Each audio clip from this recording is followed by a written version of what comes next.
nikmat sekali ya, ngopi sore-sore, terus kita buat konten. Seperti kita tahu, ini adalah akhir dari soket LGA 1700 katanya. Dan LGA 1700 ini sudah ada 3 generasi, Gen 12, Gen 13, dan terakhir Gen 14. Chipsetnya, salah satunya adalah Z790 di kasta paling tinggi. Dan tidak tahu dari mana idenya ini, tiba-tiba beberapa vendor itu tiba-tiba merilis beberapa varian baru dengan menggunakan chipset Intel Z790. Dan salah satunya adalah MSI.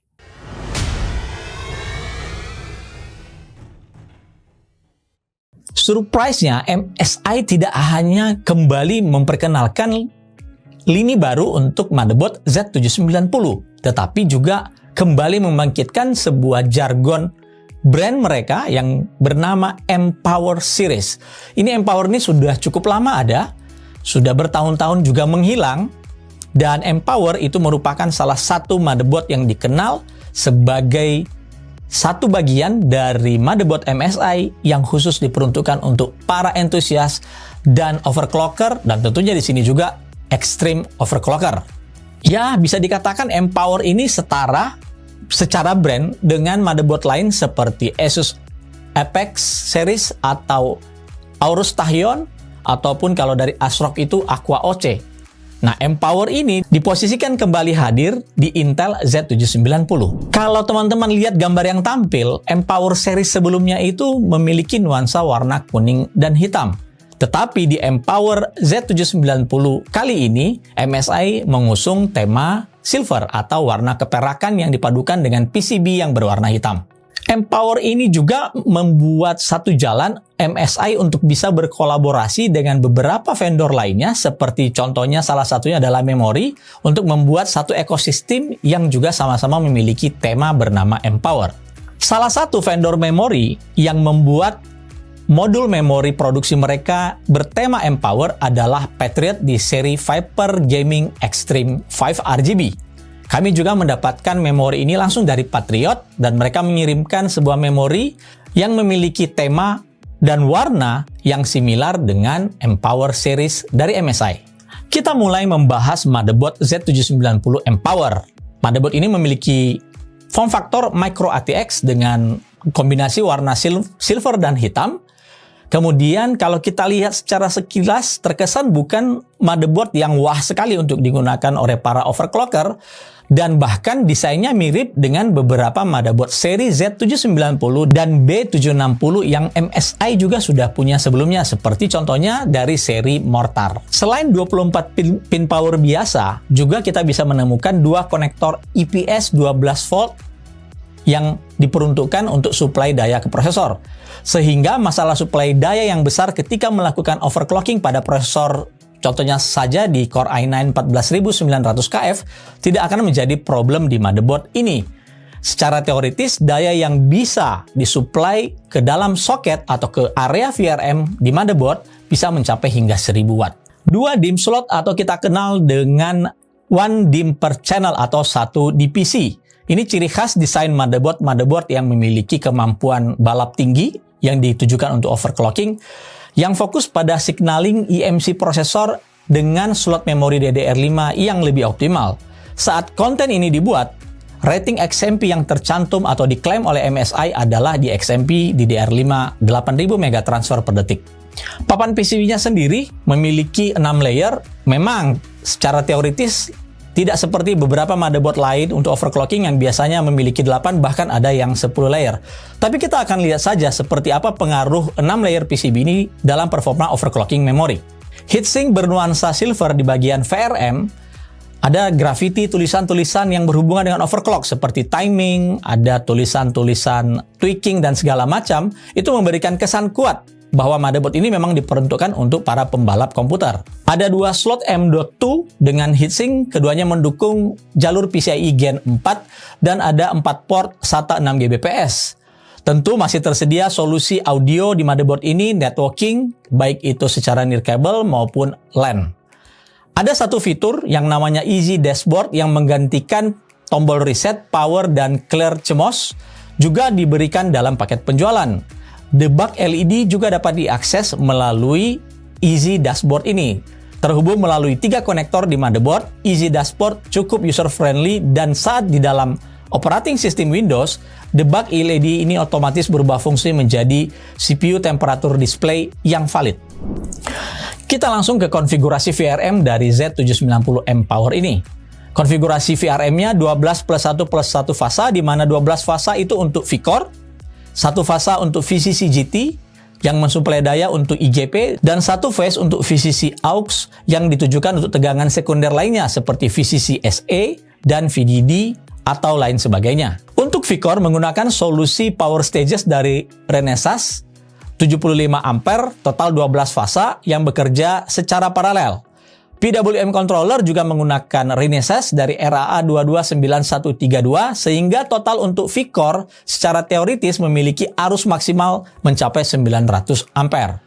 VCC GT juga menggunakan power stages yang sama, 75 ampere juga sebanyak 1 fasa, dan ini juga dikontrol oleh PWM yang sama seperti pada V-Core. VCC AUX menggunakan solusi dari Monolithic Power MPS MP87670 70 ampere, dan ini juga dikontrol oleh PWM tersendiri, juga sama-sama dari Monolithic Power M2940A.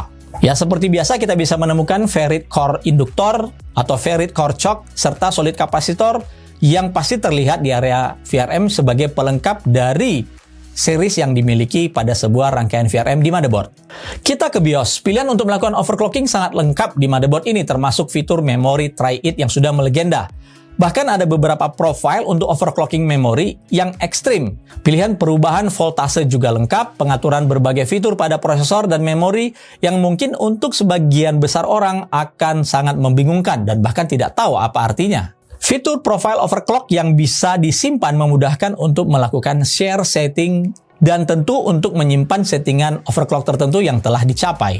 Fine tuning yang lengkap, khususnya untuk tuning memori, bisa dikatakan merupakan salah satu yang paling lengkap dari motherboard yang pernah saya coba. Satu hal yang paling saya sukai dari motherboard ini adalah kemampuan file save sistemnya yang selalu berjalan tanpa celah. Saat ada setting yang tidak sesuai untuk memori, baik itu timing ataupun yang lain sebagainya, otomatis file save ini akan melakukan reboot, reset, dan kita bisa kembali merubah opsi yang tadi kita sudah lakukan di dalam BIOS. Patriot Extreme 5 RGB M Power Edition ini sebenarnya juga tidak ada yang berbeda dengan seri Extreme 5 RGB yang sudah memang dimiliki oleh Patriot sebelumnya. Semata-mata ini lebih pada desain yang lebih dikhususkan agar temanya selaras dengan M Power dari MSI. Memiliki rating XMP di DDR5 8000 megatransfer per detik dengan latensi CL384848 di 1,45 volt, kapasitas total 48 GB atau 24 GB kali 2, ini menggunakan chip dari Hynix M-Die non-binary memory. Untuk Power Management IC controllernya atau PMIC-nya sendiri menggunakan solusi dari Richtek yang dikenal salah satu unlock PMIC sehingga kita bisa memfit tegangan lebih tinggi dari 1,435 volt. Untuk pengujian, kami tayangkan spesifikasi yang kami gunakan berikut ini.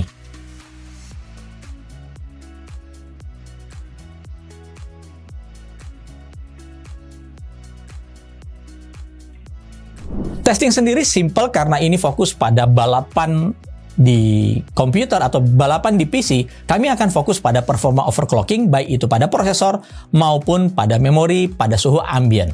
Benchmark yang digunakan Cinebench R23 multi-core untuk pengujian kemampuan VRM motherboard, kemudian Testmem 5 pengujian kestabilan memori, AIDA 64 Memory and Cache benchmark, serta Y-Cruncher P25B untuk kestabilan memori.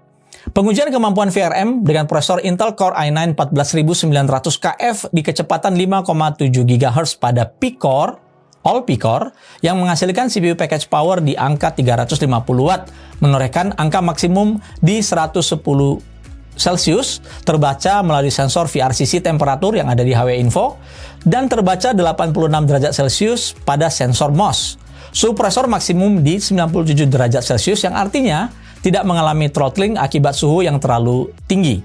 97 derajat Celsius masih belum menyentuh angka TJ Max dari prosesor yang digunakan. Dan ini berkat dari kemampuan Cooler Master Atmos 360 mm.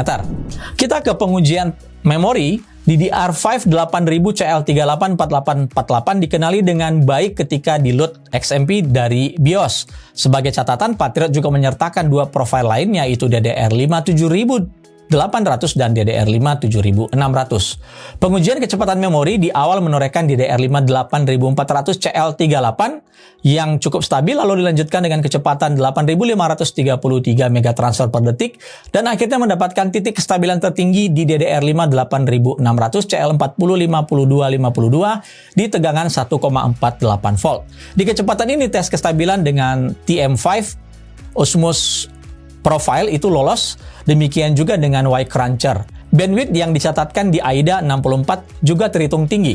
Perlu diingat, overclocking memori setinggi ini dicapai dengan setting manual, dan ini membutuhkan waktu yang lama untuk menyesuaikan agar mendapatkan titik kestabilan dan kecepatan yang maksimal. Akhirnya, pencapaian kecepatan memori yang bisa diperoleh secara maksimum di DDR5 10300++ dengan single stick, dan ini secara personal menjadi rekor pribadi saya untuk kecepatan DDR5 tertinggi yang pernah saya capai di platform Intel. Motherboard overclocking ini sangat relatif murah jika dibandingkan dengan motherboard sejenis. Namun tentu build quality memang terlihat berbeda ya. Desain fitur secara fisik, kualitas heatsink, dan VRM memberikan kesan Z790 M-Power ini tidak ada bedanya dengan seri mortar dari MSI yang sudah sebelumnya. Kualitas komponen VRM di kelas menengah terbukti pada pengujian overclocking prosesor, suhu VRM menembus angka 100 derajat Celcius lebih. Tentu ini akan berbeda jika kondisi pengujian menggunakan liquid nitrogen atau sub-zero cooling lainnya, yang tentunya akan menekan suhu VRM ke angka yang lebih rendah.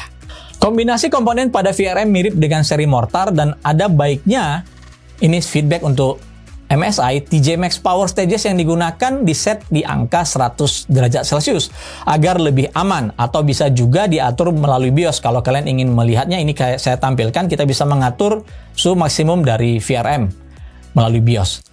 Dan memang betul, spesifikasi power stages yang dipakai di Renesas RA 2275R0 itu memiliki TJ Max di angka 125 derajat Celcius. Namun dengan membiarkan angka 125 derajat Celcius ini akan berdampak pada temperatur komponen lain seperti kapasitor maupun induktor yang berada di sekitar power stages. Bagi para tuner memori, Z790 M-Power adalah surga. Berbagai pilihan kemudahan, dan yang terpenting file save yang sangat-sangat nyaman. Hampir saya tidak pernah menyentuh tombol clear CMOS untuk mereset BIOS ketika sistem menolak boot pada kondisi tuning memori yang ekstrim. Tingginya kecepatan memori yang bisa dicapai tidak terlepas dari desain khusus di jalur soket prosesor ke memori slot.